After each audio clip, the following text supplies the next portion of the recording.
आज के लेक्चर में जो है अनाउंसमेंट है, रीकैप जो है वो हमारे पास बेसिकली ये वाली जो चीज़ें हैं we actually already have done this. ठीक है, हम जो है थोड़ा सा रिकैप देखेंगे कि ग्रामियन वगैरह जो हमने लास्ट टाइम बात की थी कि we actually talked about Gramian को जो है वो आप किस तरह vector A sorry matrix A वगैरह को यूज़ करके instead of computing the Gramian directly सिर्फ और सिर्फ जो है वो मैट्रिक्स ए के थ्रू हम उसको किस तरह लिख सकते हैं। एंड हम उसी की एग्जांपल जो है लीनियर रिग्रेशन की एग्जांपल आज देखेंगे और हम ज़ाहिर सिंपल सी एग्जांपल देखेंगे बट remember this thing कि linear regression is maybe one of the most important topics अगर आप with reference to many cases prediction में use हो रहा होता है, it is used in classification also और बहुत सी चीज़ों में use हो रहा होता है, clustering में use हो रही होती है। तो so we will just talk about कि regression है क्या। इसके अलावा हम ऑर्थोनॉर्मल बेसिस की बात करेंगे कि एंड देन हम जो एग्जांपल यहाँ पे देखेंगे बेसिकली उसकी ही हम एक वो करेंगे, वी विल एक्चुअली जस्ट ये जो एग्जांपल यहाँ पे ग्रामियन एक्चुअली लीनियर रिग्रेशन जो है इसको हम मैटलैब में छोटा सा प्रोग्राम मैंने लिखा है विच इज़ वेरी सिंपल। तो वो हम उससे उसके थ्रू जो लीनियर रिग्रेशन करके देखेंगे, फिर हम ग्राम श्मिट की बात करेंगे and then we will talk about the examples of gram Schmidt. तो अनाउंसमेंट जो है वो वही वाली अनाउंसमेंट है जो कि पहले मैं पिछले 2-3 वीक से वो कर रही हूँ। ये चीज़ जो है बस आप याद रखें कि 5:30 to 6 PM जो है वो आप लोगों का क्विज़ होगा फ्राइडे को। आई वोंट बी अवेलेबल, मैं क्विज़ को स्केड्यूल कर दूंगी और आप लोगों का मीटिंग भी स्केड्यूल होगा। कैमराज ऑन करके खुद ही आपने क्विज़ करना है and you need to submit it yourself. ठीक है, और अगर आप लोगों में से किसी को सबमिशन में मसला होता है, अपलोड नहीं हो रहा टीम्स पे और आपने अगर ईमेल करनी है तो आप लोग अराउंड 6 PM मेरे पास ईमेल आएगी मेरे सही ईमेल आईडी पे, तो मैं एक्सेप्ट करूँगी। अगर ज़्यादा लेट हो जाती है या आप किसी और रैंडम ईमेल आईडी पे, मैंने पहले लेक्चर में आप लोगों को अपना एक ईमेल एड्रेस दिया था, बिल्कुल पहला लेक्चर जो था, और उसका मैंने बताया था कि ये वाला जो एड्रेस है इसके ऊपर आप कॉरस्पॉन्डिंग करेंगे। अब आप में से कुछ लोग जो हैं वो आई डोंट नो कहाँ से एड्रेस लेके जो है उस पर भेज देते हैं which is not a correct address, IST वाला जो है। ठीक है, and there is a reason कि मैंने आपको खुद एक एड्रेस प्रोवाइड किया हुआ, उसमें आप ईमेल करेंगे and then it should be around the same time, 5 minute के अंदर अंदर अगर मिल जाता है तो that is well and good and you need to have cameras on, वरना मैं आप लोगों के जो है वो मार्क्स डिटेक्ट करूँगी। ठीक है, बिकॉज मतलब आई वुड बी चेकिंग, मैं थ्रू आउट नहीं अवेलेबल होंगी लेकिन मैं कैमरा से को चेक ज़रूर करूँगी। और इसके अलावा और फ्राइडेज़ को आपके जब भी क्विज़ होंगे फ्राइडेज़ को होंगी। इस फ्राइडे को आपका क्विज़ है जो कि linear independence sorry inner product के बाद से लेकर जो चीज़ भी हमने पिछले वीक में कवर की है वो इंक्लूडेड होगा। इस वीक की चीज़ें हम इंक्लूड नहीं करेंगे आज और कल जो भी हम करेंगे इट वॉन्ट बी इंक्लूडेड। और मिड टर्म का आपको ऑलरेडी पता है, डाटा कलेक्शन की मैंने आप लोगों को एक टेक्स्ट किया था व्हाट्सएप पे, और अगर आप में से कोई भी इंटरेस्टेड है और अगर आप IST आके देना चाहते हैं तो जस्ट लेट मी नो। आप लोगों को जो है वो एंट्री का मसला नहीं होना चाहिए और मतलब I would inform at the gate, तो आप लोग आगे जो है वो डेटा दे सकते हैं। It's actually just a device जो कि आपके हाथ पे एक बैंड सा है जो बांधा जाएगा और उससे जो है वो आपका डेटा आप डिफरेंट किस्म के एक्शंस कर रहे होंगे और उसका जो है वो डेटा कलेक्ट होगा जो कि हम बाद में क्लासिफिकेशन करके एम्प्यूटीज़ के जो भी हम सेटअप बनाएंगे उसमें फीड करेंगे और फिर उससे जो है वो एम्प्यूटीज़ का आर्टिफिशियल हैंड जो है वो काम कर रहा होगा। तो if you are interested you can come, just let me know जिस दिन भी आपने आना हो और आई कैन अरेंज कि आपकी एंट्री हो जाएगी। ओके, सो हमने लास्ट लेक्चर में we were talking about this thing, हमने डेरिवेशंस वगैरह कुछ की थी और जो हमने एट द एंड देखा था वो ये कि another way of solving the system of equation, जहाँ पर अगर हम जो है पीछे हमने ग्रामियन की बात की है, या अब हम जो मैट्रिक्स अप्रोक्सीमेशन कर रहे हैं लीस्ट स्क्वायर के साथ, इन दोनों केसेस में जो हमारा एम है वो ये है कि we have AC equal to X system of equations हैं जिसमें से C is the unknown vector, so we want to solve for C और उसके लिए जो है we are trying to form number of solutions कि हम इसको कैसे सॉल्व कर सकते हैं। एक तो हमने जो है वो ग्रामियन की फॉर्म में देखा था कि how can be solve it, और दूसरा जो है यहाँ पर हमने एक another way of solving the set of equations जो देखा था, जिसमें जो चीज़ इंपॉर्टेंट है वो ये कि अगर आपके पास ए मैट्रिक्स अवेलेबल है तो जो पी और पी और आर मैट्रिसेस जो हमें चाहिए उसको सॉल्व करने के लिए वो हम यहाँ से निकाल सकते हैं। जो बेसिकली हमने चीज़ देखी थी कि सी को सॉल्व करने के लिए we actually come up with this set of equations, और C actually comes out to be R inverse P, और आर जो है वो स्पेसिफिक स्ट्रक्चर था जो कि इनर प्रोडक्ट से आता था, और अगर आप इनर प्रोडक्ट नहीं यूज़ कर रहे तो सिंपली जो मैट्रिक्स है, डेटा मैट्रिक्स है, उसका हमेशन और ए करें अगर तो you will get this product will give you the Gramian matrix. इसी तरह से अगर ए हमेशन के साथ एक्स को अगर करते हैं तो we get the P matrix, जिसको हम क्रॉस कोरिलेशन पी मैट्रिक्स नहीं, पी वेक्टर, जिसको क्रॉस कोरिलेशन वेक्टर पी कहते हैं। You actually don't know yet कि क्रॉस कोरिलेशन वेक्टर्स को क्यों कहते हैं, but just remember this thing. और C is the vector of coefficient जिसके लिए हम सॉल्व करना चाहते हैं। और ये जो हमारे पास इक्वेशन आ रही थी, this is called normal equations. Again solve करने के लिए जो है मतलब solution is not actually that difficult, बस आपने लेकिन इसका नाम याद रखना है, बिकॉज आप लोगों को जो अगर आप इस तरह के आगे रिसर्च करते हैं या पेपर्स पढ़ते हैं या जहाँ पे भी जो है वो रेलेवेंट लिटरेचर पढ़ते हैं तो नॉर्मल इक्वेशन का वर्ड बहुत ज़्यादा यूज़ हो रहा होता है, which actually means the set of equation जो कि हमने ऊपर देखी है। और उसको सॉल्व करके जो है वो हम basically R inverse P solve करते हैं, because R is equal to A Hermitian A. तो इसका मतलब है कि आर इनवर्स मीन्स के we have this thing, p is a Hermitian x, so we get this thing। और another thing जो कि हमें पता है वो क्या है कि x hat जो हम लेते हैं, अगर आपको याद हो कि we were talking about this x vector, और इसका हम प्रोजेक्शन कर रहे हैं on the sub space t के ऊपर जो कि x hat है। तो x hat actually was equal to a times c। So it means कि अगर आप एक्स हैट इस फॉर्मूले के थ्रू निकालना चाहते हैं तो it is A times C.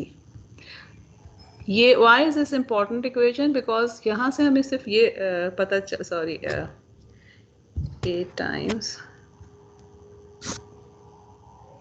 C is this thing ना, ये मैंने गलत लिखा है, एक्स यहाँ आएगा और ए विल बी हियर, ठीक है। So this is actually what this is telling us is के व्हाई इज इट इम्पॉर्टेंट कि आपके पास जो वेक्टर आ रहा है विच इज़ अप्रोक्सीमेशन ऑफ और प्रोजेक्शन वेक्टर जो आ रहा है in the subspace, you are getting it from the actual vector. और we have seen this thing कि आप जब एक्चुअल वेक्टर के ऊपर कुछ अप्लाई करते हैं and then you are getting this approximation, तो this is actually a projection of your vector X. So ये जो चीज़ अनदर इम्पॉर्टेंट थिंग इज कि ये जो मैट्रिक्स होता है this is called projection matrix, ठीक है। ये so there are number of important terminologies जो कि इस इन रिजल्ट से हमें मिल रही है। एक तो हमने ये देखा कि दिस सेट ऑफ इक्वेशंस जो यहाँ से हमें मिल रही है दे आर नॉर्मल इक्वेशंस। इसके अलावा वी सॉ कि ये जो पी मैट्रिक्स आ रहा है this is called projection matrix. और इसके अलावा एक और इम्पॉर्टेंट चीज़ जो हमने लास्ट टाइम देखी थी जिसको हम आगे बहुत यूज़ करेंगे कि ये जो फैक्टर है this is called pseudo inverse. और सूडो इनवर्स जो है वो आगे जाके वी विल सी कि this is something very important जो कि हम यूज़ करते हैं डिफरेंट सिचुएशन में। और ओके सो ये हमारे पास टर्मिनोलॉजी जो हम लास्ट टाइम भी कर चुके थे, और ये अगेन हमने देखा था कि we can write it as row times column और कॉलम टाइम्स रो। और यहाँ पे जहाँ तक मुझे याद पड़ता है ये चीज़ जो थी, you just need to remember, जो लास्ट टाइम मैंने भी गलत की थी, कि आपके पास अगर इफ़ यू आर, एक तो सबसे पहली चीज़ तो ये कि जब आप दो मेट्रिसेस, जी, अगर आप रो टाइम्स कॉलम कर रहे हैं तो यू आर गेटिंग नंबर्स, ठीक है, स्केलर्स मिल रहा है। तो इस तरह ये जो पहला वाला सिचुएशन है, इसमें हम क्या कर रहे हैं कि we are taking rows into column. तो इसका मतलब है कि हर प्रोडक्ट जो है वो मुझे एक एंट्री ऑफ दिस मैट्रिक्स दे रहा है, which is an R matrix. लेकिन अगर मैं इसको कॉलम टाइम्स रो की फॉर्म में कर रही हूँ, in that case what will happen, column into row is always giving me matrices. So what I am saying is कि इस केस में जो हमारे पास यही प्रोडक्ट आर आ रहा है, रिजल्ट दोनों में सेम आएगा, but in this case R will be sum of matrices. और वो मेट्रिसेस मेरे पास कैसे आ रहे होंगे कि आप जो है एक कॉलम लेंगे और उसी की कॉरस्पॉन्डिंग रो लेंगे, and then you will be getting one matrix. So it means कि पहला जो आपके पास मैट्रिक्स आएगा जिसमें ये Q1 एंड Q1 हार्मेशन है, row into column, first row into first column, first column into first row, then second column into second row, and so आपके पास जितने भी column and rows हैं उन सबको अगर आप multiply करेंगे तो you should be getting the matrix, this R matrix. और we will talk about this thing later, ये बल्कि आप लोग खुद करके भी देख सकते हैं, या शायद मैं आप लोगों को होमवर्क में भी ये चीज़ दे दूँ कि ये जितने भी मैट्रिसेस यहाँ पे हमारे पास बन रहे हैं, जिस तरह this is one matrix, this is second matrix, and और अगर आपके पास M P जो है आपके पास वेक्टर्स M वेक्टर्स हैं, तो you will have P such matrices जिनको आप ऐड करके R बना लेंगे। All of these will be rank one matrices always, ठीक है। सो ये जो जब भी आप किसी कॉलम को रो से मल्टीप्लाई करते हैं तो जो भी मैट्रिक्स आपको मिलता है that is always rank one matrix, which means कि उसका सिर्फ एक जो है वो इंडिपेंडेंट रोज होती है या कॉलम होता है, बाकी तमाम जो होते हैं वो उसी के मल्टीपल्स होते हैं। And it does actually make sense अगर आप इसको सोचने की कोशिश करें कि कॉलम को रो से अगर मल्टीप्लाई करें तो you will always get the something that has all the rows multiple of each other और columns multiple of each other. इसके अलावा जो important चीज़ जहाँ से हम आज स्टार्ट कर रहे हैं वो ये कि weighted least square. We have talked about weighted least square. हमने ये भी देखा था कि weighted least square जो है वो उसमें हम या तो एक weight function introduce करवा देते हैं if we are talking about continuous domain, और हम weight मैट्रिक्स यूज़ करवा सकते हैं अगर हम डिस्क्रीट डोमेन की बात कर रहे हैं। और similar to the case of simple जो लीस्ट स्क्वायर सॉल्यूशन हमने पीछे देखा है, वेटेड लीस्ट स्क्वायर में क्या डिफरेंस होता है कि अगर आपके पास if you are defining the inner product like this, x inner product y is equal to y Hermitian x, weighted inner product के केस में it would be equal to y हमेशन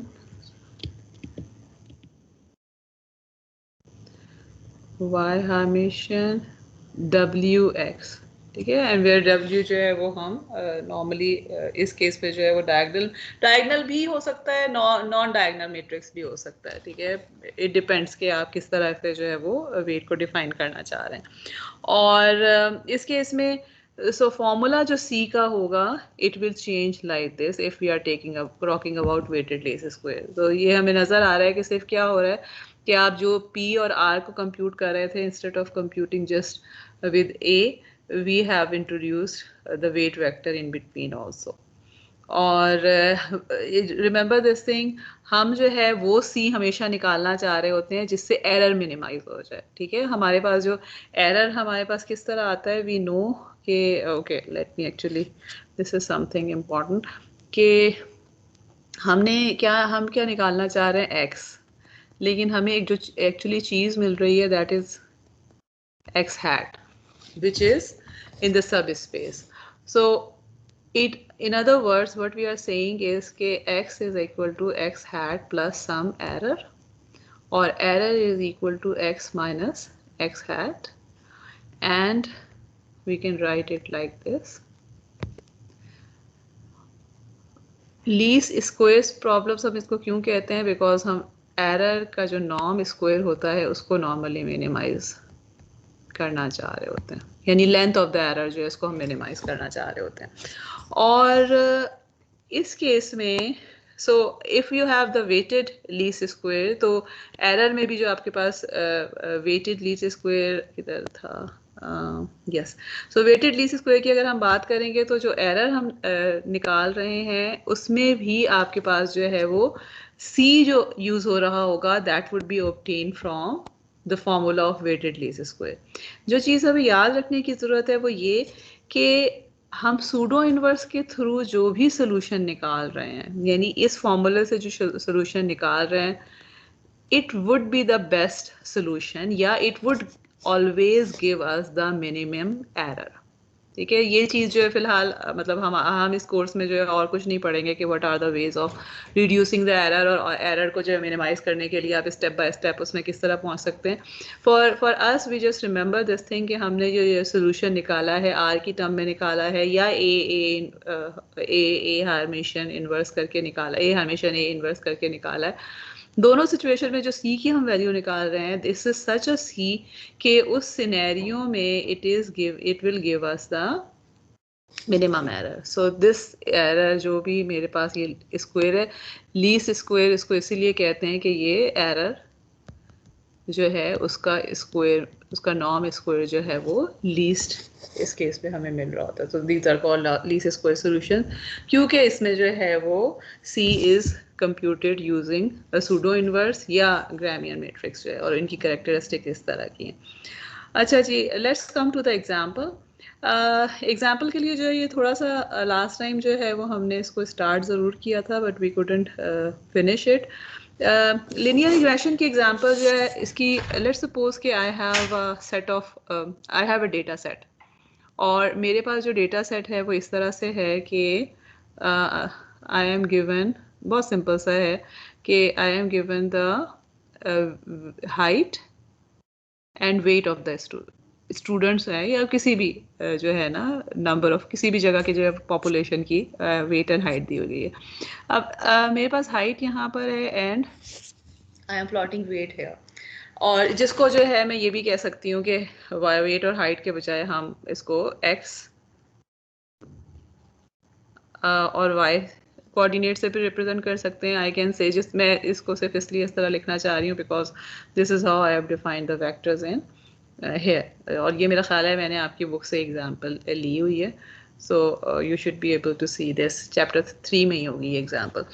so what we can say is कि हम यहाँ पर जो height और wait है इसको अगर मैं एक्स आई और वाई आई से कर रही हूँ रिप्रेजेंट, तो इसका मतलब है कि मेरे पास सेट मौजूद है जिसमें x1 y, ये this is some vector x1 और y1 है, x2 और y2 है, x3 एंड y3 है, एंड सो मेरे पास जो है लेट्स सपोज के n लोग हैं जिनकी हाइट है और साथ ही जो है उनका वेट मुझे दिया गया। So I can write this X I vector में लिख रही हूँ which is actually coordinates X I and Y I. ये ध्यान में रखिएगा कि यहाँ वेक्टर का मैंने साइन लगाया और ये एक्स आई, और मेरा ख्याल है आपकी बुक में क्योंकि शायद इसी तरह की नोटेशन थी तो मैंने उसी तरह रखा हुआ है। ठीक है, सो नाउ अब इन जनरल अगर आपके पास सिंपल सी एक एग्जांपल है, अगर आप सोचें without knowing the data itself,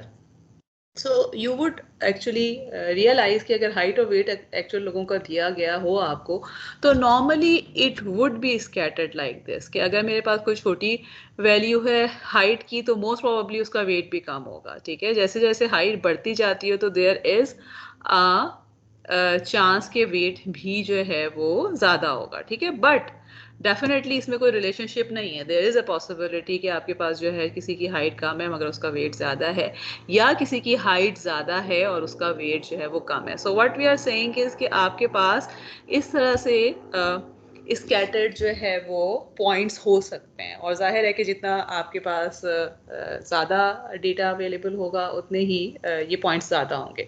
now let's suppose कि अब आपको जो हाइट की रेंज दी गई है, लेट्स सपोज कि you are provided with a range of height from some suppose करें कि किसी यूनिवर्सिटी के स्टूडेंट्स की हाइट है, तो most probably it will be from 5 feet, so let's suppose कि 6 फीट हमने दी हुई है, और वेट जो है वो उसी के हिसाब से जो है इट्स मे बी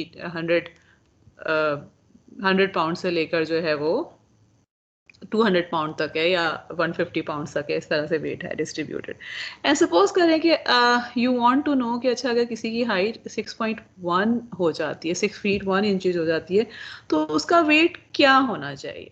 अब there is no way of exactly knowing कि 6.1 वाला जो है उसका वेट क्या हो रहा होगा, but what I can see is कि there is a relationship between height and weight, और अगर मैं चाहूँ तो मैं उस रिलेशनशिप को somehow एक लाइन से अप्रोक्सीमेट कर सकती हूँ। अब देखें ये जो लाइन है सबसे, this is called actually the linear regression line, और अगर मेरे पास ये लाइन अवेलेबल है जो कि बेस्ट फिट लाइन है, तो इसका मतलब है कि 6.1 ये जा तो 6 तक रही होगी, लेकिन 6.1 पे भी जो है मैं इसको हाइपोथेटिकली जो है हाइपोथेटिकली इसको आगे कर सकती हूँ, and then I can actually say कि ये चांसेस हैं कि यहाँ कहीं इसका वेट पर्सन का होगा जिसकी भी हाइट इतनी है, या 5 से कम है, लेट्स सपोज के 4.8 है, तो मैं इसको पीछे एक्सटेंड करवा के जो है वो रिलेशनशिप मुझे पता होना चाहिए ना। बट द थिंग इज कि अगर मुझे ये हाइट एंड वेट अगर मैंने इस तरह से लाइन फिट की है, तो इसका मतलब है कि there is this is not giving me the exact values ना, because there is some error, और ये मैं अगेन एरर की हम बात कर रहे हैं तो मैं राइट एंगल पे जो है वो एरर वेक्टर कर रही हूँ, बिकॉज वी हैव सीन कि राइट एंगल से जो भी हमें एरर मिल रहा होता है that is the minimum error, और हमने जो पीछे अभी सॉल्व भी किया है जिसको मैं कह रही थी कि बेस्ट सोल्यूशन है, वो इसीलिए बेस्ट सोल्यूशन मैं कह रही थी बिकॉज हम उसको ऑर्थोगोनल एरर लेकर जो है सॉल्व करते रहे, एंड वी हैव सीन के in case of inner product और डॉट प्रोडक्ट हमारे पास जो बेस्ट पॉसिबल एरर होता है या मिनिमम एरर जो होता है that is in the case of orthogonal error. अब आप देखें कि so there are number of things, अब इसका मतलब है कि एरर तो होगा ही होगा, विच मीन्स कि मैं 6.1 के पर्सन की बात कर रही हूँ या 4.9 इंचेस की बात कर रही हूँ, in both the cases we have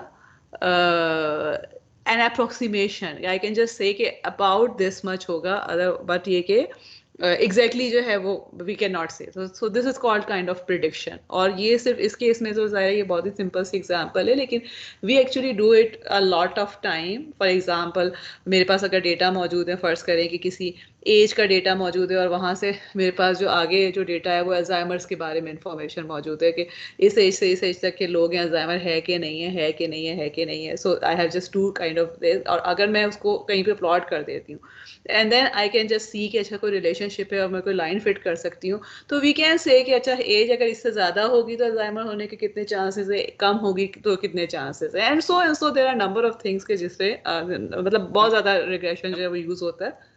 जी कोई क्वेश्चन है? क्लासिफिकेशन में भी यही बिल्कुल बिल्कुल यही मैं आपको बात कर रही थी ना, क्लासिफिकेशन में नॉट नेसेसरली लीनियर रिग्रेशन, बल्कि क्लासिफिकेशन में मोस्टली हम लीनियर नहीं यूज कर रहे होते, उसमें जो है वो डिफरेंट हम और फंक्शंस लगा रहे होते हैं, but regression is something which is use a lot. तो अगर आपको ये कॉन्सेप्ट क्लियर हो जाता है तो you will be able to understand a lot of things in future। अब जो इसमें जो चीज़ important है वो ये कि अब देखिए एक ये लाइन मैं फिट कर सकती हूँ, I can fit another line something like, मतलब I can try to fit this line also, ठीक है, और I can try to fit this line also। The thing is कि ये सारी की सारी जो lines हैं वो आपको किसी ना किसी तरह से जो है वो मतलब उसी डायरेक्शन में है जहाँ पे रिलेशनशिप है, ठीक है, but we try to find the best fit line, और लीनियर रिग्रेशन से जो है वो हम बेस्ट फिट लाइन एक तो निकाल लेते हैं। और अब लाइन जो है बेसिकली उसमें क्या प्रॉपर्टी होनी चाहिए कि मेरे पास जो है एरर को मिनिमाइज, ऐसे बेस्ट फिट का मतलब ये है कि जब मैं उसको ये ऑर्थोगोनल एरर ले रही हूँ, ठीक है, for example if I am considering this line, ये वाली लाइन, तो इस केस में जो है अब मुझे नजर आ रहा है कि जो भी एरर है दैट वुड बी, और नजर ना भी आ रहा हो मैं कंप्यूट करूंगी तो द एरर वुड बी, जो सम ऑफ एरर हो जाएगा that would be more than जो भी बेस्ट फिट लाइन है उससे। तो इसलिए somehow best fit line जो है वो we need to find that, and that is actually the linear regression के जिसमें आप सेट ऑफ डेटा को जो है लीनियर रिलेशनशिप के थ्रू अप्रोक्सीमेट कर रहे हैं in order to minimize the error. इसमें जो इम्पॉर्टेंट चीज़ एक और है, वो ये है कि आपके पास, अब जब भी आप लाइन की बात कर रहे हैं, अब मैंने 2 डायमेंशन में बनाने का मकसद सिर्फ ये होता है कि we make the things easier to visualize. जब आप लाइन की बात करते हैं तो इसका मतलब क्या है कि वी टॉक अबाउट, अगर फर्ज करें कि मैं ये लाइन लिखना चाह रही हूँ, ठीक है, और हाइट और वेट की जगह मैं इसको एक्स और वाई कर देती हूँ, एक्सेस जो है, तो इसका मतलब है कि my line is something like this, जो कि y equal to a x plus some b, ठीक है। जो अगर आपके पास एक लाइन है तो वी नो के रिलेशनशिप क्या हो रहा होता है कि you have a intercept and a slope of the line, जो कि ये डिफाइन कर रहा होता है। अगेन ये ए और बी जो हैं ये सारी लाइनों के लिए डिफरेंट होंगे, but we want to find a and b such that मेरे पास जो, अब देखें, this is not actually y, this line is y hat. Y मेरे पास क्या है, ये पॉइंट्स हैं जो कि मुझे गिवन है। So what I want to find is I want to find A and B such that ये जो error मेरे पास आ रहा है y minus y hat का error, this is minimize, ठीक है, या इसका जो magnitude है वो हम minimize कर सकें। तो this is simply what we will see linear regression में, कि we have अब देखें यही वाली बात जो सारी अभी हमने explain की है कि we have n number of points and I am actually trying to find a line which is approximately defining each point जो है उसको best possible तरीके से कर रहा हो, या overall error को minimize कर रहा है, जो कि A और B मैंने लेने हैं। और इसको मैंने linear regression क्यों कह रही हूँ, because linear line है, ठीक है। You will see कि there are non-linear approximation also होती हैं, लीनियर जिनको रिग्रेशन में ही यूज़ कर रहे होते हैं। नॉन लीनियर रिग्रेशन होता है जिसका मकसद, जिसका सिर्फ और सिर्फ क्या होता है कि instead of, for example non linear का क्या होगा, लेट्स सपोज कि मुझे कुछ इस तरह का डेटा गिवन है कि वो इस तरह से हो रहा है, ठीक है, समथिंग लाइक दिस, कि मेरे पास पॉइंट्स इस तरह से डिस्ट्रीब्यूटेड हैं, may be something like this, ठीक है। अब इसमें तो लाइन फिट नहीं हो रही, मोस्ट प्रोबेबली इसमें कोई पैराबोला फिट हो रहा होगा, विच मीन्स कि अब मैं इसमें अगर अप्रोक्सीमेट करना चाहूंगी तो I would need a second order function, ठीक है, कि आपके पास जो है समथिंग लाइक दिस, जो कि स्क्वायर भी हो, या देयर इज अ पॉसिबिलिटी कि मेरी लाइन जो है वो क्यूबिक किसी इक्वेशन को जो है वो कर रहे हो, या इससे आधा। सो द थिंग इज कि you can have quadratic approximation, you can have more than and dimension and terms जो है रूट्स को जाके भी आप कर सकते हैं। एंड एक्चुअली मैटलैब जो है उसमें ये सारे के सारे अप्रोक्सीमेशन के लिए कोड मौजूद है, ठीक है, कि जिसमें you just need to put the data and then आप उसमें डिफरेंट जो है वो रिग्रेशन की लाइन लगाते जाएं and it will keep on showing you कि किस तरह से जो है अप्रोक्सीमेशन हो रही है। एंड सिमिलरली जिस तरह लीनियर रिग्रेशन है, क्वाड्रेटिक आपके पास जो है रिग्रेशन हो सकती है, हायर ऑर्डर रिग्रेशन हो सकती है। एंड सिमिलरली जिस तरह यहाँ पे हमने 2 डायमेंशन की बात की, even linear regression can be in more than 2 dimension also. For example अगर मेरे पास जो लाइन है, लाइन के बजाय कोई प्लेन है जिसके ऊपर मैंने फिट करना है, तो इसका मतलब है कि 3 डायमेंशंस हो जाएंगी, एक्स वाई और जी। और इस केस में मुझे क्या करने की ज़रूरत है, आई नीड टू फाइंड जो so G vector is my dependent vector, आप कह लें कि ये ऑब्जर्वेशन वेक्टर होगा। एक्स और वाई जो है वो मेरे पास वो फैक्टर्स हैं जिनकी बेस पे मैं जी को जो है वो फाइंड आउट ऑब्जर्व कर रही हूँ। फॉर एग्जांपल जिस तरह यहाँ पर हमने रिलेशनशिप जो है वो हाइट के साथ वेट का बनाया हुआ था, हो सकता है कि हम क्या कर सकते हैं, what can be the example, अगर आप 2 को करना चाहें, it's not a good example but okay, but it can be a good example कि आपके पास लेट्स सपोज के 2 वेरिएबल हैं, एक जो है वो number of years in education में है और दूसरा जो है वो वेरिएबल है मे बी एक्सपीरियंस कह लें, और जी जो है that is actually the salary. Okay, so what we are saying, we can be saying कि जी जो नंबर ऑफ एक्सपीरियंस है, जो आपके पास जितनी भी सैलरी हमने इकट्ठी की हुई है, it is actually dependent upon the education of the person multiplied by some factor and experience of the person multiplied by another factor, इन दोनों के साथ। तो इसका मतलब क्या है कि in that case again I will be fitting a linear curve linear जो है वो मेरे पास जो है वो अप्रोक्सीमेशन मिल रही होगी या रिग्रेशन हो रहा होगा, but in more than 2 variables. And in actual scenario, जिस तरह अभी आप में से किसी ने क्लासिफिकेशन की बात की थी, we have a lot more than 2 और 3 डायमेंशन। हमारे पास जो है वो नंबर ऑफ बहुत ज़्यादा डायमेंशंस होती हैं, जिसको आप आगे यूज़ करेंगे तो you will understand.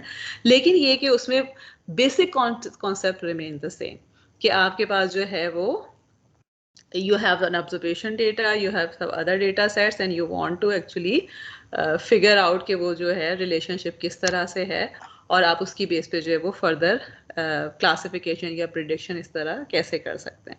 Okay, let's do an example. जी जी बोले। मैम हम 3 डायमेंशन से आगे तो नहीं जाएंगे ना?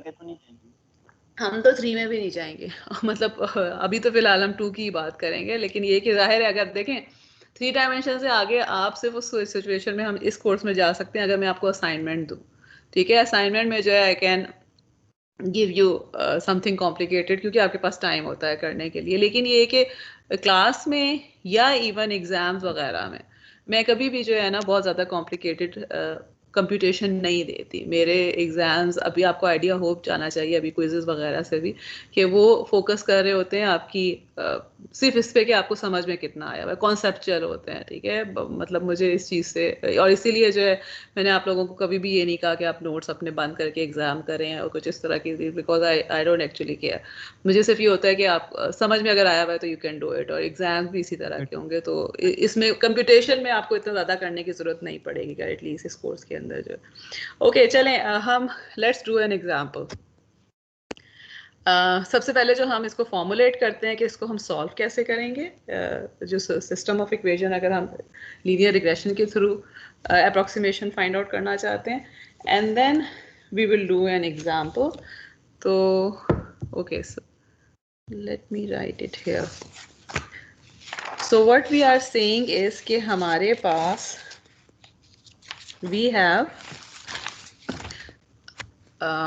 okay, so we have xi vectors हैं which are actually equal to xi और yi जो इसके coordinates हैं। ठीक है, और मेरे पास जो है वो what is actually happening is कि हर yi को जो है मैं अप्रोक्सीमेट करना चाहती हूँ by axi, यानी लाइन से अप्रोक्सीमेट करना चाहती हूँ ना किसी। ठीक है, प्लस बी, विच मीन्स कि मेरे पास y1 जो है I want to approximate it with ax1 plus b. ठीक है, और ये आपने जहन में ये पॉइंट्स रखेंगे। ओके, ये पॉइंट्स नहीं बन रहे कुछ। ठीक है, so this is actually scatter data and this is x1 x2 x3। ठीक है, and y1 y2 and so. तो मैं जो है I want to fit a line जिसका मैंने स्लोप और वो निकालना है।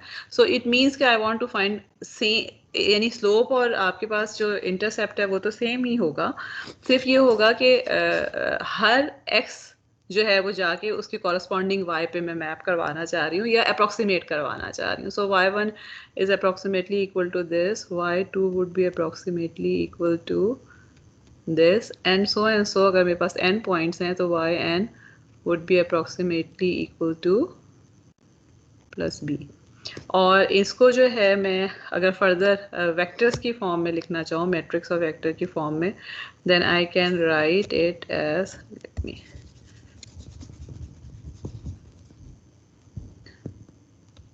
जी मेरे पास ये आ जाएगा y1 y2 से लेकर yn is approximately equal to a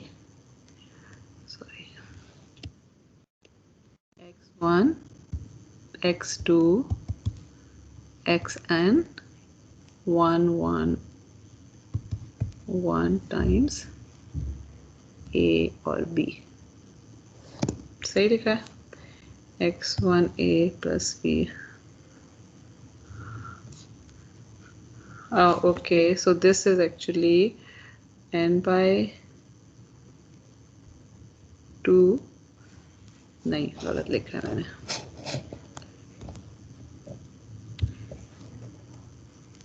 Oops.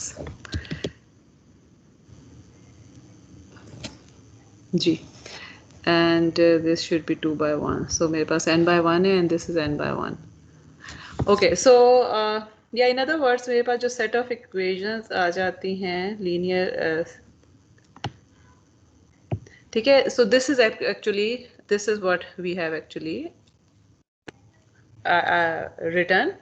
अब ये चीज़ देखें कि this is approximately equal to this thing, which means कि एक्चुअल जो मेरे पास y वेक्टर है this is equal to a x vector plus b vector plus b plus some error vector. Okay, या इन अदर वर्ड्स हम ये कह सकते हैं कि ये जो हमारे पास चीज आ रही है कंप्यूटेशन पे, this is some y hat, so y is actually equal to this y hat plus e. So यहाँ पर this is what I have done कि मैंने जो है वो y को e वेक्टर जो एरर वेक्टर है इसको ऐड कर दिया है. तो एट द एंड इक्वेशन जो हमारे पास y की बन रही है दैट इज इक्वल टू, और इसको ओके, सो y1 से लेकर y कैप स्मॉल n यहाँ मैंने लिखा हुआ है, तो I will write it the same way, x1 से xn, और ये सारे वंस हो जाएंगे बाकी, times a b plus e1 e2 so en. Okay, और वेक्टर और मैट्रिक्स की फॉर्म में I can write it as y equal to, this is the matrix A जो कि मेरे पास डेटा से मिलके बना हुआ है, जो x वाला सारा डेटा है, and this is the vector C which is unknown and this is E. Okay, और this is actually y hat which is approximation of y, और प्रोजेक्शन ऑफ y ऑन जो सब स्पेस जो कि x से है जो है वो स्पैन हो रहा है. So what we need c, पहले हमें c निकालना है, ठीक है, स्टेप बाय स्टेप हमने करना है. पहले c निकालना है, c के बाद we need y hat which is equal to a times c. जब y हैट आ जाएगा तो फिर we need error which is y minus y hat. तो ये सारी, और ये C के लिए हम इक्वेशन ऑलरेडी देख चुके हैं कि हम इस इक्वेशन के थ्रू जो है वो C को कंप्यूट कर सकते हैं. So let's do this example. अच्छा, अब मैं ये चाहती हूँ कि आप लोग जो है वो ये कंप्यूट करके मुझे जल्दी से बताइए. देखें, मैंने आपको ये स्लाइड खुली हुई है, you are given A, you are given Y, ठीक है. Equation let me write it here कि y is equal to a c plus e, और हम क्या, और c is equal to a h a inverse a h y. Okay, अब इसमें दो चीज़ें हैं जो कंप्यूट करनी है मुझे. आप में से ना खुद ही वो डिसाइड कर लें. अब नज़र आ रहे होते तो मैं आप लोगों को कहती कि आधे लोग ये करके दें और आधे ये करके दें, लेकिन आप खुद ही डिसाइड करें. Some of you should compute this AHA and some of you should compute AHY. खुद ही डिसाइड करें एंड लेट्स टेक 5 मिनट. 8:20 पे जो है मैं आपसे इनके आंसर्स पूछूंगी. लिखा हुआ आंसर मैंने यहाँ नहीं दिया हुआ है, बाकी ये मैट्रिक्स की फॉर्म में और वेक्टर की फॉर्म में तो मैंने यहाँ पे लिखा हुआ. मैम जी जी मैम, इस केस में एरर मिनिमाइज होगा हमारे साथ जी, because we are actually, because ये हमने निकाली ही इक्वेशन एरर को राइट एंगल पे लेके ना, ऑर्थोगोनल लेके निकाल लिया, तो इट विल बी मिनिमाइज. क्योंकि अगर आपको याद हो कुछ क्लासेस पहले हमने ये प्रूव किया था कि अगर हम ऑर्थोगोनल ले रहे हैं तो error will always be minimize if you are talking about inner product. तो वी आर श्योर, हम अभी तक देखें, we will not talk about कि how do we make sure कि एरर मिनिमाइज है, लेकिन हम अब इस वक्त नहीं करेंगे. लेकिन हम ऑलरेडी ये देख चुके हैं कि अगर हमने कोई चीज़ स्टार्ट ही ये लेके किया है कि एरर इज़, हम जो है वो बार बार ये करते रहें कि जो एरर है, अगर हमारे पास ये ओके, इस केस में ये बेसिकली y है, ठीक है. तो अगर ये y है और मैं इसको y हैट से अप्रोक्सीमेट कर रही हूँ, तो I am taking this error. Because by definition inner product की जो हम बात कर रहे हैं, we have started with this thing, तो इसका मतलब है कि इट विल बी मिनिमम। ठीक है, वो तो तो होगा, सबसे लेकिन पहले जी सॉरी, वेटेड हाँ जी, अगर नहीं अगर लिया। हाँ बिल्कुल, अगर आप वेटेड करके उसको फर्दर मिनिमाइज कर सकते हैं, ठीक है, लेकिन without weight vector this is the best possible error.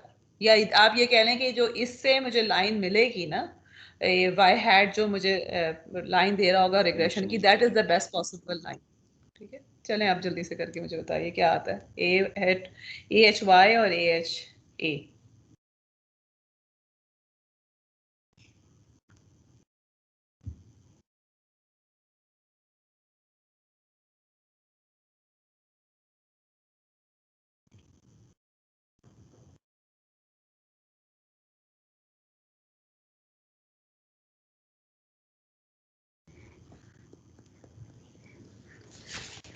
And all of you should do it, क्योंकि मेरे पास आपकी जो है ना वो नेम्स वाली लिस्ट पड़ी हुई है, and I will ask start to ask.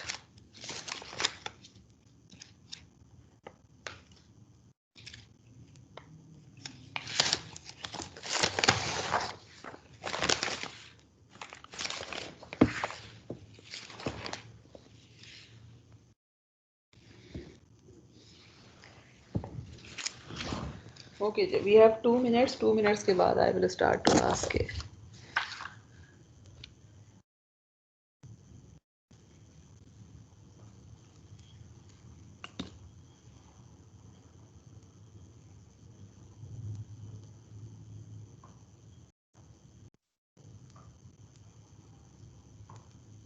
Ma'am, A Hermitian A 80, 18, 18 and 5. Okay,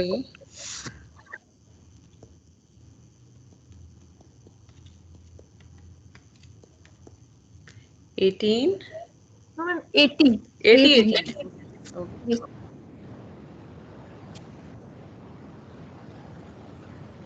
80, 18, 80 18 and 5.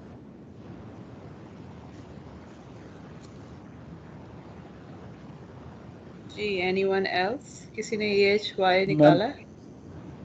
Ma'am पिछली जी, स्लाइड करें, लास्ट वाली। पिछली slide। आप पूछेंगी हम बताएंगे। वैसे तो चले आप बता दें, वैसे तो मैं पूछना चाह रही थी लेकिन इट्स ओके। आप पूछ लीजिए दूसरों से, मेरे से निकाल। अच्छा चले मैं किसी और से पूछ लेती हूँ। एच वाई जो है वो 70 एंड 80 है, 18।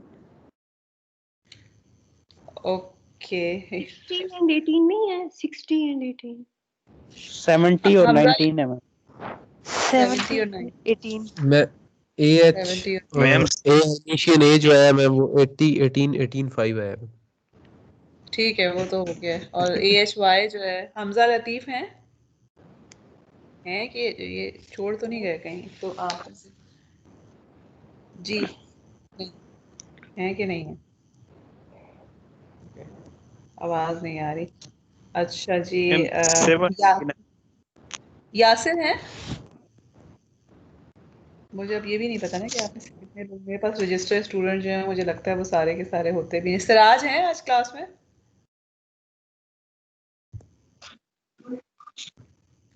ओके, चलें जो लोग प्रेजेंट है। मीर हमजा।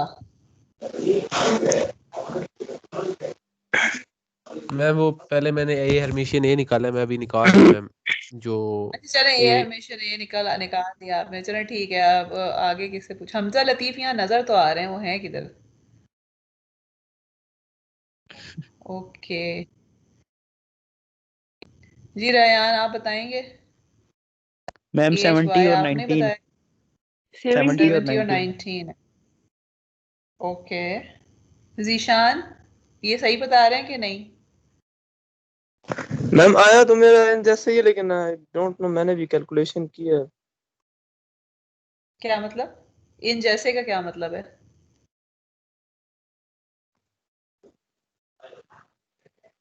नंबर या तो कुछ आया या नहीं आया ना, इन जैसे का क्या मतलब है? क्या आंसर आ रहा है आपका? जी जीशान। मैम 70 और 19। 70 और 19, आर यू श्योर? दो लोगों की मैम सेम गलती होना के चांसेस कम है, इसका मतलब है आपने किया नहीं है, राइट? नहीं किया है मैम। महरोज, मैम महरोज 70 और 18 आ रहा है। 70 और 18 आ रहा है जी, 70 और 18 है बेसिकली। अभी 70 okay, so this is actually what we are getting. और इसके बाद इसका इन्वर्स जो है वो मैंने तो खैर मैटलैब से निकाला था। मैटलैब की हम एग्जांपल जो है वो थोड़ी देर में करके देखते हैं कि कैसे इन्वर्स निकल रहा होगा। बट इन रियल सिनेरियो अगर आपके पास इस तरह का कोई क्वेश्चन आ जाता है तो you should be able to find the inverse of 2x2 matrix yourself also. और वैसे भी कंप्यूटर्स वगैरह कैलकुलेटर्स भी आपके पास होते ही हैं, तो वहाँ से इन्वर्स खैर हमने निकाला है। एंड देन जब इन्वर्स को हमने मल्टीप्लाई किया है AHY के साथ, then we get y hat। AHY के साथ किया है तो we are getting C, this is actually C vector which is actually the value of A and B.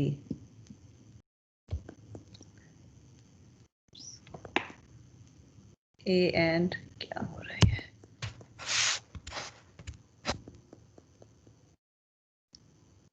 Okay, and जिस तरह लास्ट स्लाइड पे मैंने लिखा था कि अब नेक्स्ट हमारे पास क्या है, वी नो कि we have y minus AC और y minus y hat is equal to the error. तो पहले हमें ये y हैट निकालने की ज़रूरत है, which is actually simply a multiplied by c, और c जो है वो हमारे पास निकल चुका है, इसको मल्टीप्लाई करेंगे तो ये आ जाएगा।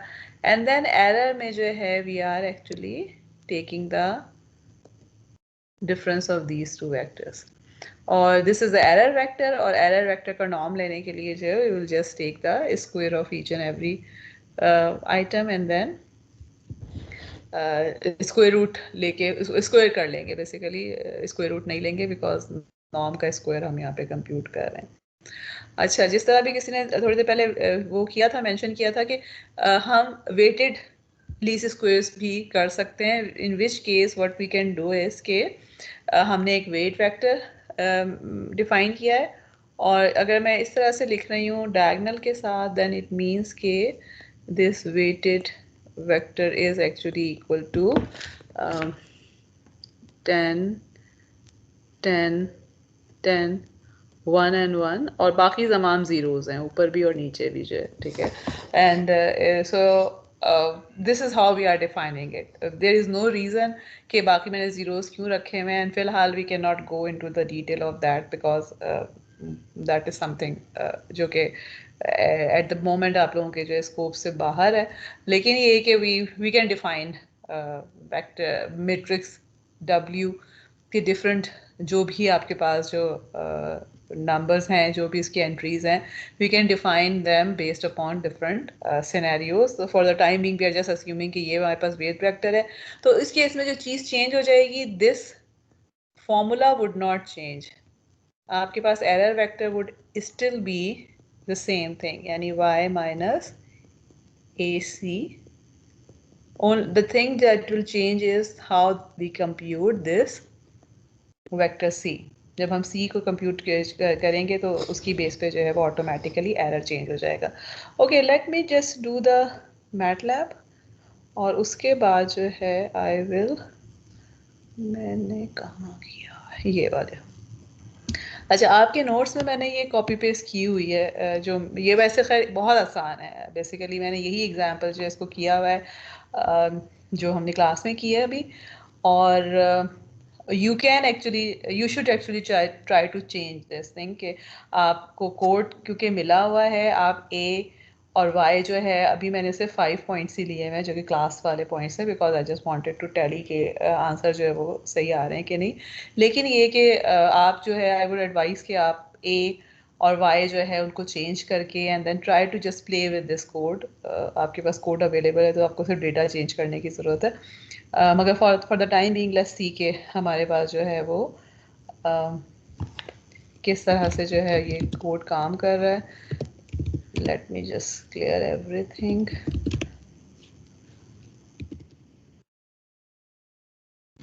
जी मैं सेक्शन बाय सेक्शन इसको रन करती हूँ। जी जी, If you can zoom in, ma'am. Zoom in, okay. इसकी कहाँ से चेंज होती है? किसी को याद है इसका साइज कहाँ से चेंज होता है? क्योंकि ये मैम प्रेफरेंसेस से होता है, लेकिन मैम आप ये वो अपनी स्क्रीन जूम कर सकते हैं इसकी। कैसे टीम्स जूम करूँ? क्योंकि मैम मैं तो टीम्स टच की स्क्रीन से करती हूँ, टच स्क्रीन अभी मैम यहाँ पे अप्लाई नहीं हो रहा जी।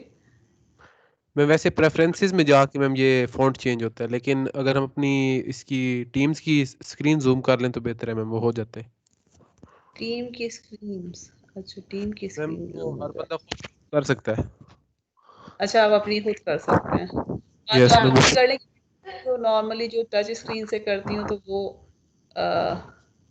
मेरा टच स्क्रीन यहाँ पे काम नहीं कर रहा। बाकी ये कि मैं वो सकती हूँ, चलिए मुझे बता दें प्रेफरेंसेस कहाँ पर हैं, क्योंकि मैंने कभी कोशिश नहीं किया। आई डोंट एक्चुअली नो के एडिटर में होगा शायद, मोस्ट प्रोबेबली नहीं, नो। किसी को याद है कहाँ? लेआउट के साथ। सॉरी, अच्छा ये वाला, ठीक है, ओके। और इसमें जो है वो फॉन्ट की ऑप्शन, मैम ये फिगर कॉपी टेम्पलेट के नीचे फ़ॉन्ट आ रहा है मैम। ओके ठीक है, थैंक यू। अच्छा, अब इसको जो है वो मैं, ओके लेट मी, मुझे नहीं पता कि कमांड वाली चेंज करने की बस ये यहाँ से हो जाना चाहिए ना। मैम मेरे ख्याल है ये मैम यहाँ हो ये जो डिस्प्ले वाला है यहाँ हो से गया, होगा। हो गया। अच्छा जी, तो अब आ रहा है नजर बेहतर? ओके, आई यस होप मैम। नजर आ रहा है। Okay, so let me run it section by section. ये यहाँ पर जो है इस सेक्शन में जो है वो सिर्फ मैंने basically what I am trying to do is के मेरे पास जो ये फॉर्मूला है, a inverse of a transpose a multiplied by a transpose into y, ठीक है, उससे मैं सी को कंप्यूट कर रही हूँ। तो यहाँ पर जो है हैव कंप्यूटेड सी। और अगर आपने okay let me actually go back here, यहाँ पर हमने जो सी देखा था it was 0.3421 and 2.368 and we are getting the same value of C here, ठीक है। और डेफिनेटली क्योंकि मैंने वो भी वहीं से कंप्यूट की हुई है। अच्छा, और उसके बाद जो है वी हैव, फिर नेक्स्ट स्टेप क्या है? I want to compute y hat, because मैं एरर निकालना चाह रही हूँ। Y I already have, y hat जो है वो मैं ए को मल्टीप्लाई करके सी से कंप्यूट करती हूँ, and then I am computing the error,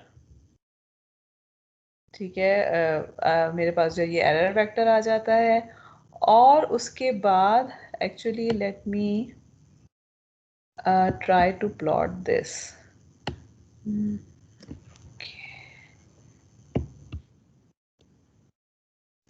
अभी तो फिलहाल मैं ना इन सिर्फ दोनों को प्लॉट करती हूँ।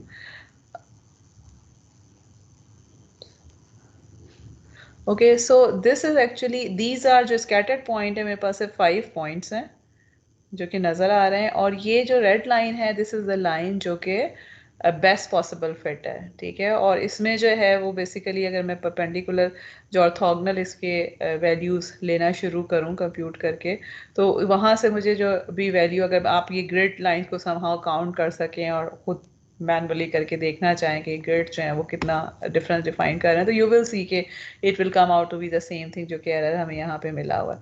उसके बाद जो दूसरी चीज़ हमने देखी थी, जो हमने अभी करके नहीं देखा, लेकिन I define the weight vector to be the same thing 10 10 10 1 1। और अब मैं जो हूँ सिंपल जो मैंने सी है, इंस्टेड ऑफ सी मैंने सी वेटेड निकाला हुआ है, विच इज़ यहाँ पे भी जो बी मैंने पहले ओके ऊपर मैंने बी डिफाइन किया हुआ था ए ट्रांसपोज ए, यहाँ मैंने बी को डिफाइन, बी वेटेड को डिफाइन किया हुआ ए ट्रांसपोज डब्ल्यू ए। और and then this is the only difference जो कि ऊपर वाले से है नीचे का। And then I am computing C weighted instead of C, जिसमें मैं वेट वेक्टर को इंक्लूड करके कंप्यूट कर रही हूँ। I am computing the error also. इसको भी मैं रन कर लेती हूँ फिगर से। यहाँ नंबर से तो आपको इतना आइडिया नहीं होगा, लेकिन let me just run this also. अब आप देखें कि हम मेरे पास जो है now these are actually the जो हमारे पास सॉल्यूशंस हैं कि ये मेरे पास जो पॉइंट्स हैं these are actual points. Regression line जो है वो okay actually let me regression actual point जो है मेरे पास ब्लू डॉट्स हैं, ब्लू सर्कल्स हैं।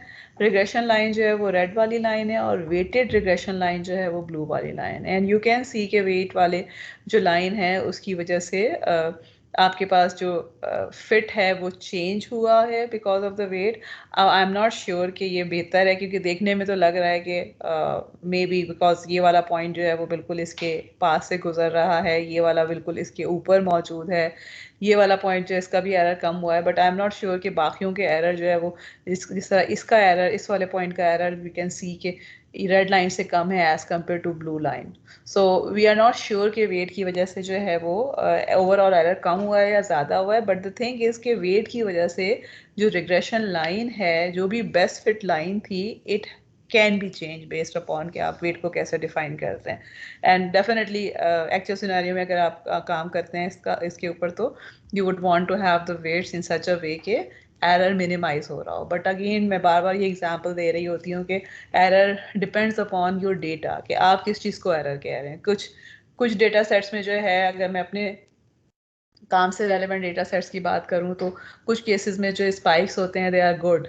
गुड मीन्स के they are indication of some abnormality. For example आपके पास जो एपिलेप्सी वगैरह अगर होता है तो उसमें बहुत बड़ी बड़ी इससे जो स्पाइक्स आते हैं डेटा में, तो उसको हम रिमूव नहीं करना चाहेंगे। लेकिन अगर if I am taking the data of a person who is bearing in functioning normally, then in that case spikes जो हैं they can be due to some error के हेड मूवमेंट की वजह से हैं, या जो मैंने वो लगाया हुआ है, जो भी ब्रेन के सर के ऊपर जो भी मैंने डेटा लेने के लिए इक्विपमेंट लगाया हुआ है उसकी वजह से हो सकता है। और there can be number of reason, so it can be error and then I would maybe want to have some weight vector जो कि उस एरर को मिनिमाइज कर सके, जो कि वो आउटलायर्स का वर्ड हम यूज़ कर रहे होते हैं। फॉर एग्जांपल अगर मैं इसी में देखती हूँ तो यहाँ मुझे नज़र आ रहा है कि ये वाला जो है, अगर हम फर्ज करें कि ये कहते हैं कि ये जो डेटा है वो वेट है और हाइट है, तो यहाँ मुझे नज़र आ रहा है कि अगर आपके पास जो कम जो हाइट वाले अगर आपने लोग लिए हुए और उनका वेट हमें जो है वो ज़्यादा नज़र आ रहा है स्कैटर्ड, तो ज़्यादा हाइट वाले का यहाँ पे होने के चांसेस बहुत कम है। So maybe this is an outlier और maybe this is an outlier. ठीक है, इट डिपेंड्स। तो हो सकता है कि मैं इसका कंट्रीब्यूशन कम करना चाहूँ, और maybe this is not an outlier, may be this is true कि कोई पर्सन इस तरह है जो कि बेशक हाइट ज़्यादा है, लेकिन due to some reason I am collecting the data from a region कि जिसमें लोग जो हैं वो बहुत पतले होते हैं, और समथिंग लाइक दिस कि this is normal, this is something normal. So the thing is कि what I am trying to say is कि कोई हार्ड एंड फास्ट रूल नहीं है कि आपके पास अगर आपने कोई भी रिग्रेशन करना है या कोई भी एक्चुअली आपने एस्टिमेट निकालने की कोशिश करनी है, तो there is always a rule कि अच्छा इसी तरह से आप उसको कम या ज़्यादा करेंगे। It always depend upon the data. और जब आप लोग आगे अपने थीसिस वगैरह करेंगे, डेटा के साथ काम करेंगे, तो यू विल सी कि जो चीज़ अगर मैं किसी डेटा को लेके कर रही हूँ वो चीज़ हो सकता है कि आपके सिनेरियो में अप्लाई नहीं हो रही होगी, बिकॉज ऑफ द रीज़न के डेटा चेंज होने से, एंड गोल चेंज होने से चीज़ों की जो एप्लीकेशन होती है वो चेंज हो जाती है। Okay, and I would again suggest कि अगर आप में से कुछ लोग जो हैं ये डेटा कलेक्शन, जिस तरह से मैंने पहले भी मेंशन किया था कि EMG का डेटा जो हम कलेक्ट कर रहे हैं वो EEG का जिस तरह डेटा ब्रेन से कलेक्ट हो सकता है उसी तरह से हम हाथ से कलेक्ट करने की कोशिश कर रहे हैं डेटा। तो आई वुड एडवाइस कि अगर आप लोगों को इंटरेस्ट है इस तरह के कामों में, तो you can just go and give the data and then ask the students के वो उसके साथ क्या कर रहे होंगे। They have actually prototype of artificial hand जो कि उन्होंने पहले बनाया था, हो सकता है उनके पास वहाँ पे भी मौजूद हो। तो it would be something interesting in the sense के you will get a feel of के डेटा कलेक्शन से लेके आगे सारी की सारी चीज़ें ये कहाँ यूज़ हो रहे होते हैं। एंड दिस जो हम ये भी लीनियर रिग्रेशन की बात कर रहे हैं या किसी भी टाइप की रिग्रेशन की बात कर रहे हैं, this is not just theory, ये आपका जो सारे का सारा मशीन लर्निंग और AI everything is based on these things. चलें, so okay, this is the end of this portion कि जिसमें we have talked about this thing के हमारे पास जो है वो सोल्यूशन में how do we find those coefficient coefficient जो है जिससे मल्टीप्लाई करके जो है वो आप जिसके लीनियर कॉम्बिनेशन से आप अप्रोक्सीमेशन जो है वो किसी भी मैट्रिक्स का या प्रोजेक्शन जो है वो फाइंड आउट कर सकते हैं। इसमें ओके, सो मैटलैब की एग्जांपल तो हमने कर ली है। Now I would like to just discuss one thing, जिसके बाद हम ग्राम श्मिट पे आते हैं। ऑर्थो बेसिस जो हैं उनको I want to revisit before going to the Gram Schmidt. We ortho basis का क्या मतलब है कि ऑर्थो बेसिस कह लें या ऑर्थो नॉर्मल बेसिस, जिस तरह मैंने लिखा हुआ है, इट सिंपली मीन्स कि अगर मेरे पास एक बेसिस सेट है P1 से लेकर PM तक, तो ऑर्थो नॉर्मल का क्या मतलब है कि inner product of PI and PJ will be equal to 0 for I not equal to J and 1 for I equal to J। ठीक है, अब इस केस में हमने, अगर आप थोड़ा सा रिकॉल करें, वी टॉक्ड अबाउट द ग्रामियन के केस में हमने देखा था कि अगर फर्ज करें कि वी हैव अगेन मैं वही वाली बार बार फिगर बनाती हूँ because it is the easiest to understand, कि हमारे पास जो वेक्टर स्पेस है this is R square, 2 dimensional vector space है, और जो मेरे पास सब स्पेस है दिस इज सिंपली 1 डायमेंशनल। ठीक है, कि आपके पास जो ये T डायमेंशन पे है।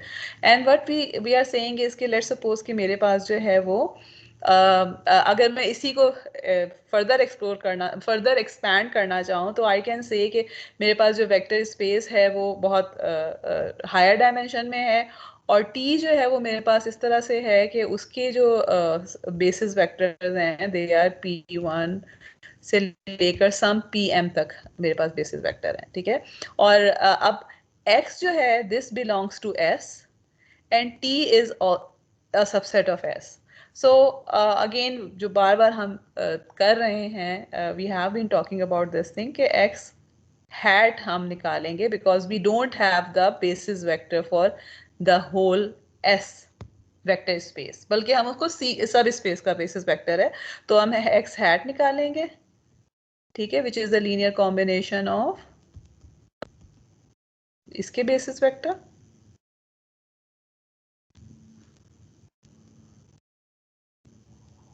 ओके, और हमें पता है कि हम ये अगर निकाल रहे हैं तो इसका मतलब है x निकालना था, x हैट निकाल रहे हैं, so there is some error जो कि इंट्रोड्यूस हो रहा है, और x के लिए जो है हम इसमें x एरर जो है वो ऐड कर रहे होंगे। At the end of the day जो हमने चीज़ निकाली थी, जब ग्रामियन के फॉर्म में हम इसको सॉल्व करते हैं तो वी सॉ कि हम इस इक्वेशन से सॉल्व कर सकते हैं। एक जो इंपॉर्टेंट चीज़ हमने देखी थी वो ये कि if these basis vectors are orthonormal, यानी ये वाली कंडीशन अगर ट्रू है तो इन that case R is equal to identity. ठीक है, ये हमने लास्ट वीक में जो लेक्चर्स किए थे उसमें we saw this thing, and identity अगर R हो जाता है तो इसका क्या मतलब होता है कि we get C is equal to P, which means कि मेरे पास जो C कोफिशिएंट वेक्टर है C2 से लेकर CM तक, this is simply equal to X P1 X P2 X PM। ठीक है, बट अगेन जो चीज इंपॉर्टेंट है,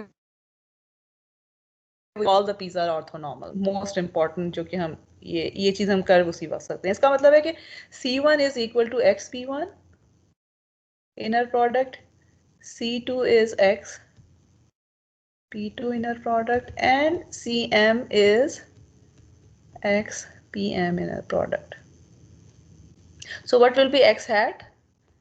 X hat will be equal to X P1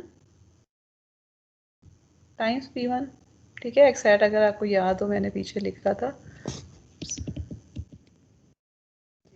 X hat जो था वो हमारे पास क्या था, write it in another color, X hat was equal to C1 P1 plus C2 P2 CM PM। ठीक है।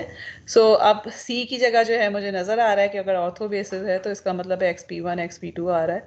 So this is and then XP2 times P2 X PM। ठीक है। Okay, now what was C1? Back to that. ये मेरे पास सब space है ना।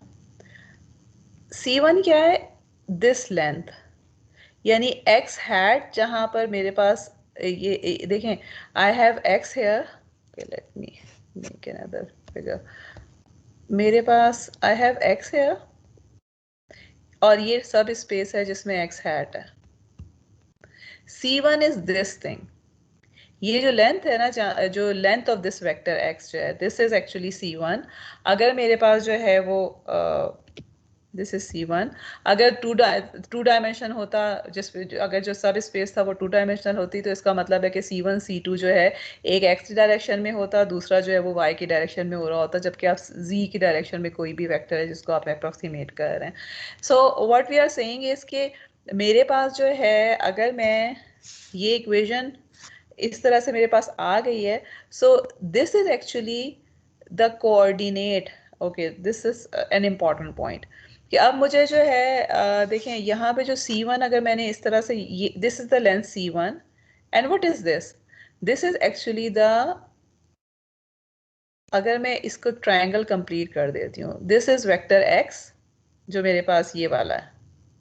ठीक है, ये इसका वेक्टर x का एक कंपोनेंट है, ये वेक्टर x का दूसरा कंपोनेंट है। जब हम प्रोजेक्शन कर रहे हैं तो इसका मतलब है कि दिस प्रोजेक्शन, यानी जो C1 है, C1 is the length of projection of x in the direction of P1। ठीक है, दिस वाज एक्चुअली, ये जो मेरे पास सब स्पेस है, this is defined by just one basis vector P1 जिसको मैं कह देती हूँ। और जब मैं x को प्रोजेक्ट कर रही हूँ तो आई हैव 2 कंपोनेंट्स, एक वो है जो कि ऑर्थोगोनल टू द बेसिस है, सब स्पेस है, और एक वो है जो कि इन द डायरेक्शन ऑफ सब स्पेस है। और सब स्पेस की डायरेक्शन होने का मतलब ये है कि उसके कंपोनेंट जो हैं वो सब स्पेस के जितने भी बेसिस वेक्टर हैं उसमें आपको कोई ना कोई कंपोनेंट मिल रहा होगा। जिस तरह C1 जो है वो P1 की डायरेक्शन में है, अगर मेरे पास 2 होते तो इसका मतलब है कि मुझे एक C1 जो है वो P1 की डायरेक्शन का कंपोनेंट मिलता, C2 जो है वो P2 की डायरेक्शन का कंपोनेंट मिलता। और ये जो एरर वेक्टर है, this is always something that is orthogonal. तो अगर मैं 3 डायमेंशन की बात करती तो एरर वेक्टर जो है वो उस सरफेस के या उस आपके पास जो है 2 डायमेंशनल स्पेस के ऑर्थोगोनल होता जिसके ऊपर हम इसको प्रोजेक्ट कर रहे हैं। This is something important because आगे जो आप ऑर्थोगोनलाइजेशन की बात करेंगे, that is important, that is based on this concept कि जब आप किसी वेक्टर को सब स्पेस पे प्रोजेक्ट कर रहे हैं तो basically you are getting 2 components. One is the component जो कि projection है, which is the component of that vector in the dimension of that subspace। और जो दूसरा आपको error मिल रहा है, that is the component of the vector orthogonal to that subspace। ठीक है, and this is something जो हमें यहाँ से नजर आ रहा है और जो हम आगे पीछे करते भी रहे हैं। So what does it mean कि अगर मैंने ये लिखा हुआ है, ये जो मेरे पास equation आ रही है, this equation is actually giving me projection of x, ठीक है, जो कि मैं x hat कह रही हूँ, and this is giving me the component of x in the direction of P1, P2, P3 to PM। यहाँ पे एक PM भी होना चाहिए। okay, and I can get it easily if I have all the vectors P1 से लेकर Pm तक जो हैं वो ऑर्थोनॉर्मल अगर हैं. Okay, another thing. Is it clear to everyone कि हम जो जब ये बात कर रहे हैं कि we have जिस भी वेक्टर स्पेस से हम सब स्पेस पे जा रहे हैं तो जो हमें कंपोनेंट्स मिल रहे हैं they are actually the components of that vector in the direction of each basis vector of the subspace. ठीक है, which makes sense. और जो हमारे पास बाकी कंपोनेंट रह जाता है vector that is coming in the error, और इन दोनों को अगर हम ऐड करें तो हमें वो वाला एक्चुअल एरर वेक्टर मिल जाना चाहिए. अब इसी से लेट्स सपोज कि आई हैव जो मेरे पास वेक्टर ओके लेट्स सपोज कि जो मैं टी की बात कर रही हूँ, अभी तक हम ये कहते रहे कि टी इज अ सब स्पेस ऑफ एस, और अगर x जो था वो s से बिलोंग करता है, x हैट जो है वो t से बिलोंग करता है, तो x hat will be equal to this thing provided के वी आर अस्यूमिंग के ऑर्थो नॉर्मल हैं ये ऑलरेडी. ओके, व्हाट इफ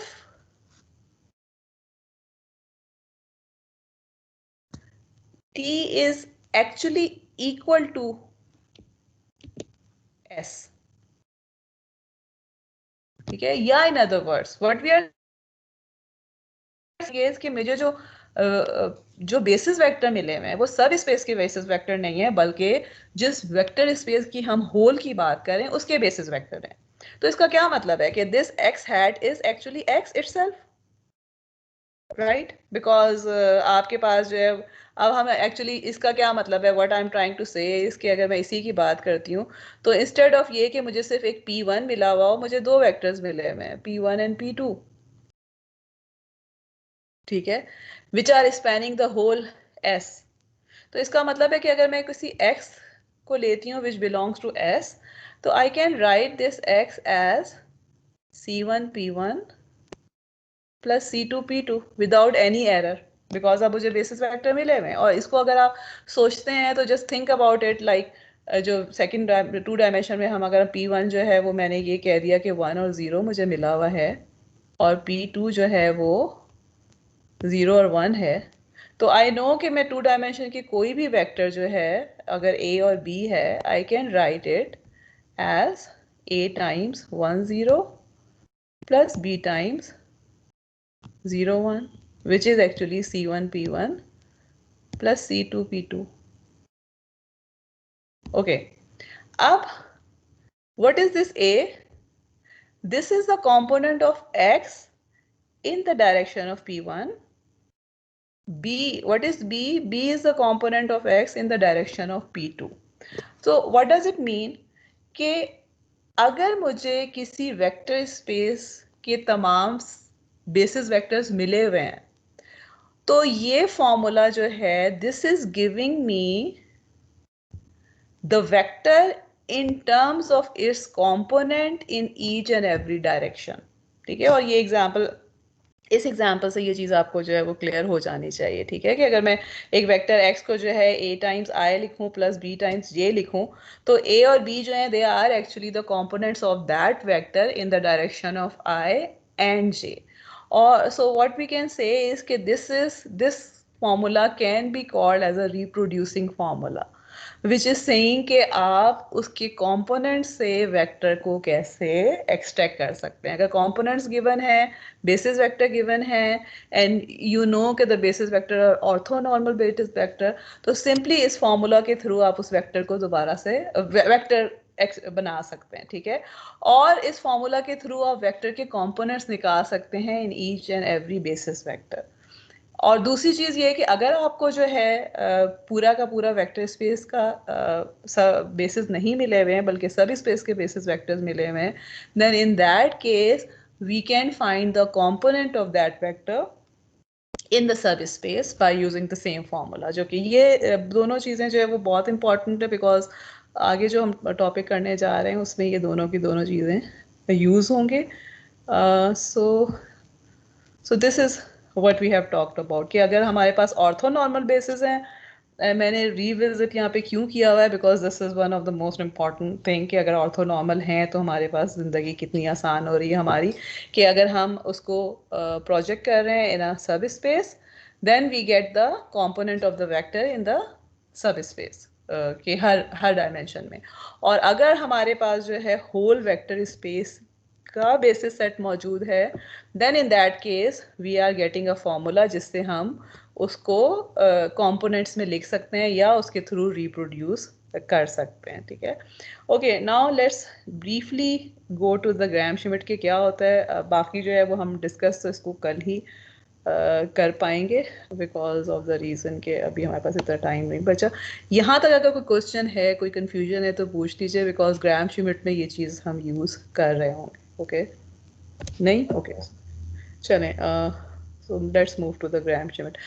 अच्छा, Graham Schmidt, so what we have seen from here is, अभी जो बिल्कुल हमने पिछली वाली स्लाइड की है उसमें वी हैव सीन के orthonormal basis are very important, because orthonormal अगर आपके पास बेसिस हैं तो you can get the approximation of a vector in the subspace very easily, or you can reproduce the vector from its components if अगर आपके पास orthonormal bases हैं, simply because अगर आपके पास orthonormal bases हैं तो वो vector जो C है that simply becomes equal to P, और जिससे जो है वो हम and then we have seen के P में हमारे पास क्या है, X और C P1, और इस तरह की आपके पास, इसका मतलब है कि just knowing the actual vector and knowing the service जो बेसिस सेट है उससे आप पूरे का पूरे कोफिशिएंट को जो है वो निकाल सकते हैं।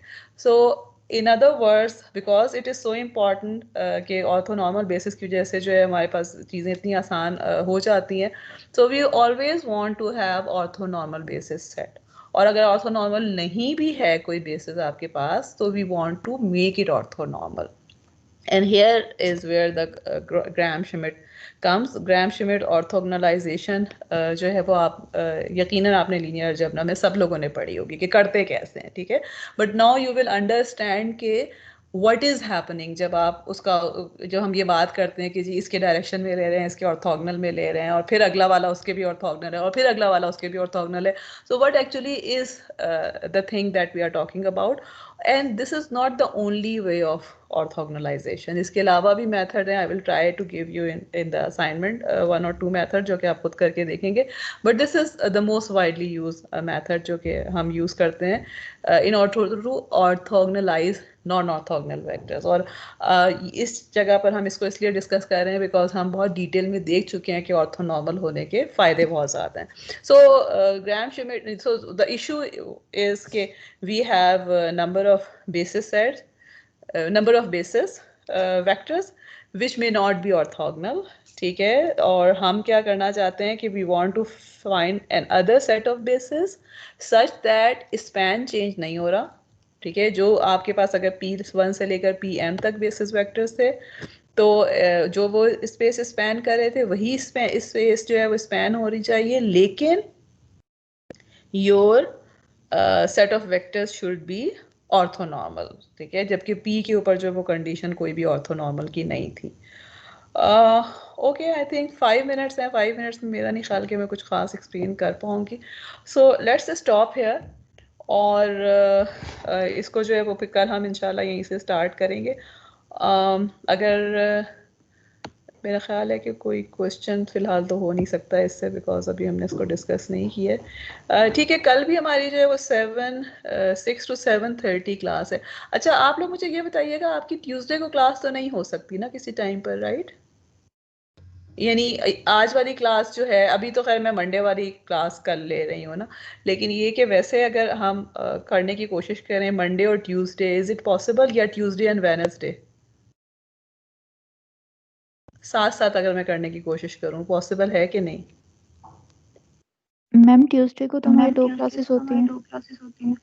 ट्यूसडे को दोनों क्लासेस होती हैं आपकी, मैडम आमना की होती है और सर खुरम की सर खुरम की होती है। अच्छा, चलें मैं देखने की कोशिश करती हूँ कि कोई एडजस्ट हो जाए। मैं चाह रही थी कि साथ साथ हो जाया करें दिन जो है, मतलब मंडे ट्यूसडे या ट्यूसडे वेडनेसडे इस तरह से करके जो है। चलें खैर। अच्छा, कल भी जो है 7:30 to 9 है, उससे पहले वाला तो स्लॉट नहीं हो सकता। 6 to 7:30 तो मेरी ऑलरेडी क्लास है, और मेरा ख्याल है उससे पहले तो आप लोग नहीं अवेलेबल होते, राइट? ओके, कल होती है आप लोगों की क्लास वैसे कोई? नहीं मैम, कल क्लास कोई नहीं होती है, हमारी नहीं होती कल है जो कोई फर्स्ट बैच वालों हैं, लेकिन अगर कोई मतलब बाकी किसी और ने कोई रिपीट कोर्स लिया हो तो वगैरह? Might be. Yes ma'am. Okay okay, चलो ठीक है। कल फिर इंशाल्लाह हम 7:30 to 9 करेंगे। फिर आई विल सी कि हारून से मैं बात कर लूँगी। ओके, 7 अगर हो जाए। चलें, एनीवे अभी तो फ़िलहाल मैं रिकॉर्डिंग को स्टॉप करती हूँ।